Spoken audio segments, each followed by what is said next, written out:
Hello friends, handwritten notes या lecture सिरीजमध्ये तुमचे स्वागत आहे. आधुनिक भारताचा इतिहास स्टडी करताना मागील काही लेक्चर्समध्ये आपण जहाल व मवाल कालखंड, सुरत अधिवेशनातील फूट, होमरूल लीग अशा विविध टॉपिकचा स्टडी केला. आजच्या लेक्चरमध्ये आपण लखनौ करार याबद्दल सविस्तररित्या अभ्यासणार आहोत. डिसेंबर 1916 राष्ट्रीय काँग्रेसचे अधिवेशन लखनौ येथे पार पडले. या अधिवेशनाचे अध्यक्षपद बाबू अंबिकाचरण मुजुमदार यांनी भूषवले होते. या अधिवेशनाच्या वैशिष्ट्यामध्ये राष्ट्रीय काँग्रेसचे जहाल व मवाल गट एकत्र आले. 1907च्या सुरत अधिवेशनात काँग्रेसमध्ये जहाल व मवाल अशी फूट पडली होती. तेव्हापासून काँग्रेसच्या बाहेर राहूनच जहालांचे कार्य सुरू होते. लखनौच्या अधिवेशनात जहाल व मवाल गट एकत्र आले. काँग्रेस व मुस्लिम लीग यांच्यात समझोता झाला.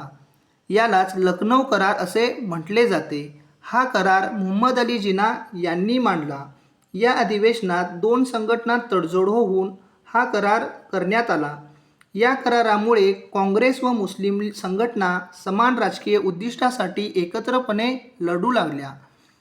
सरोजिनी नायडू यांनी जिना यांना हिंदू मुस्लिम ऐक्याचे राजदूत असे म्हटले.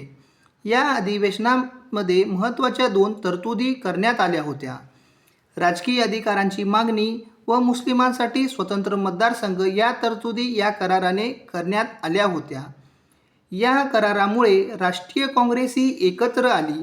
हिंदू मुस्लिम ऐक्य साधण्यात यश आले.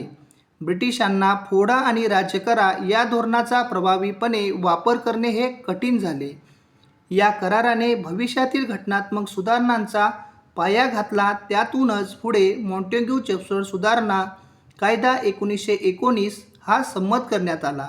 या कायद्याने शासनात भारतीयांचा सहभाग हा वाढवला. एकंदरीत या अधिवेशनामध्ये राष्ट्रीय काँग्रेस, जहाल व मवाळ गट एकत्र आले. काँग्रेस व मुस्लिम लीग यांच्यात करार झाला. यामुळे राष्ट्रीय चळवळीस गती ही निर्माण झाली. पुढील येणाऱ्या लेक्चरमध्ये आपण गांधीजींचे राष्ट्रीय चळवळीतील योगदान तसेच भारतीय स्वातंत्र्य संग्रामातील महत्त्वाच्या टॉपिकचा हा स्टडी करणार आहोत. तुर्तास इथेच थांबूया. भेटूया आपल्या पुढल्या लेक्चरमध्ये.